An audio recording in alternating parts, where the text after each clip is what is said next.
Live from Fargo and serving you on TV, online, and on the go. This is Valley News Live at 6.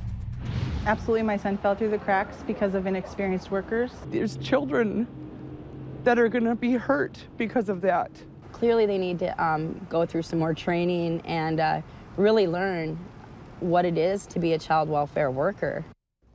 It's an investigation you'll only see on Valley News Live. We revealed an extremely high turnover rate of social workers in the Child Protective Services Department in Grand Forks. Several former social workers told Valley News Live they were worried that kids could be falling through the cracks in the county.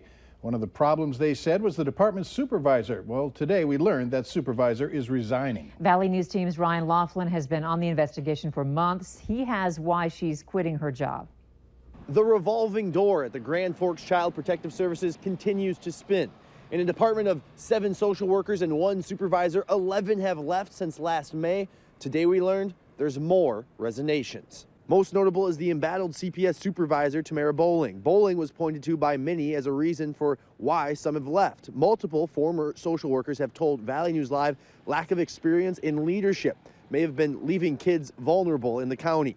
In her resignation letter, she attributes her leaving her post to her husband getting an out-of-state job opportunity. The other resignation is that of another social worker. He transfers to another department and says that his decision wasn't because of the dynamics of the workplace, but instead about upward mobility. He says his supervisors were amazing mentors. Still, the turnover rate continues to climb here at Grand Forks CPS. That's now 13 people leaving the department since May of 2016, and now their supervisor walks out the door on November 13th.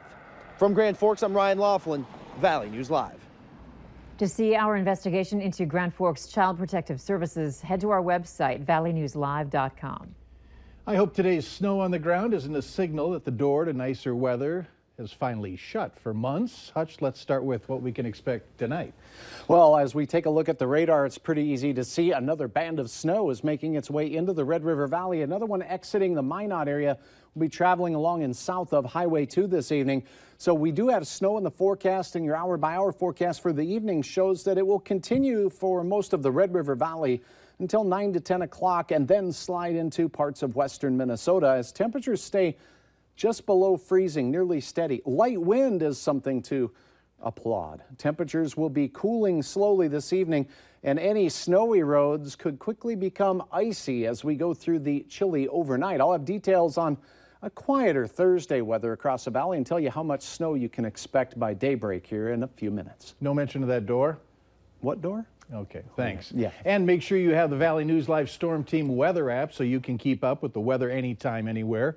You'll get the latest forecasts and conditions so you can plan your day. Just search VNL Weather in the App Store and download it for free. The investigation continues into a reported attack of a man by 3 people who forced him to drive them to Grand Forks. Police spoke with a woman this morning who said her son was assaulted outside of his apartment northeast of 13th Avenue and 45th Street South and was then forced to drive them to Grand Forks in his vehicle. Once in Grand Forks, the victim said he dropped them off at an apartment complex. Some of his personal property was stolen. The victim then went to a Grand Forks emergency room where he was treated for minor injuries. So far, no names or descriptions have been passed along. Icy roads are believed to be the cause of a deadly crash in Otter County that left a Minnesota man dead and his female passenger with life-threatening injuries. It happened yesterday morning. Authorities say a vehicle was heading south on Highway 29 shortly after 8 a.m. when the driver lost control of her vehicle on an icy road and drifted across the center line, hitting a pickup head-on. The driver of the pickup, a 71-year-old man from Henning, was pronounced dead at the scene. His passenger, a 74-year-old woman, also from Henning, suffers life-threatening injuries and was airlifted to a hospital. Authorities say one of the people in the pickup was not wearing a seatbelt. The driver of the other vehicle suffered minor injuries.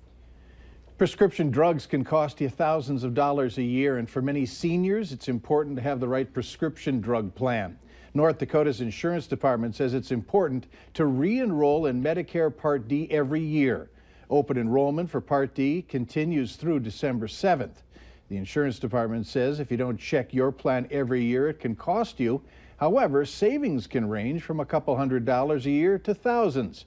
If you need to enroll, call 211 and let the operator know you want assistance with Medicare Part D. Right around this time each year, more than 1 billion pounds of pumpkins begin to rot in trashes across the country. But Clay County is trying to reduce its pumpkin footprint by setting up multiple recycling bins in Moorhead and surrounding cities. Valley News T's Live Rose Ikovics explains. Forget mischief night. Here's an even better way to smash your pumpkins. Post-October pumpkins can go in the trash, according to Clay County's Shannon Thompson, but it's a waste of landfill space. So they started Take Back Jack, a way to give your pumpkin a new life. Special pumpkin bins can be found throughout Moorhead and surrounding areas. This is the fourth year, and in the last 3 years, we've collected over 63 tons of pumpkins. So once the pumpkins are collected, where do they go? They go to Doubting Thomas Farms, which is north of Moorhead, where they're put out on their compost pile. They have a special permit for a special site. You can actually see an onion still. This is soil, and also we use the pumpkin compost in there to kind of mix it up. Owner Noreen Thomas says the composted pumpkins turn into amazing fertilizer. The pumpkins really are great on a lot of nutrients, plus the compost is really high in microbes, so it actually helps fend against diseases in the plants. But back at Resource Recovery, Shannon Thomas says there is an exception to the rule. If they're painted or have feathers or glitter or that sort of thing on them, they do need to go in the trash, because the pumpkins that are taken to the compost site go right into the compost. So if there's any contamination, that's a problem. Other than that, it's a good way to turn your gourd into garden. Rose Iskovitz, Valley News Live.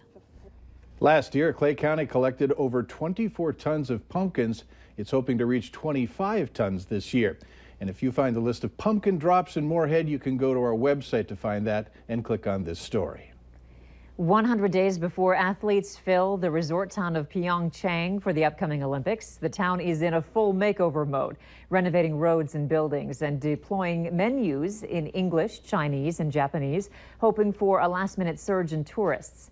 South Korea will host its first ever Winter Olympics with event venues only 50 miles from the border with North Korea. You can catch total coverage of the Winter Games beginning February 8th right here on KVLY. Extra security measures were taken at a Minnesota high school today. Details later on Valley News Live at 6. Digging any deeper to pay for gas? Up next, a check of the pump prices.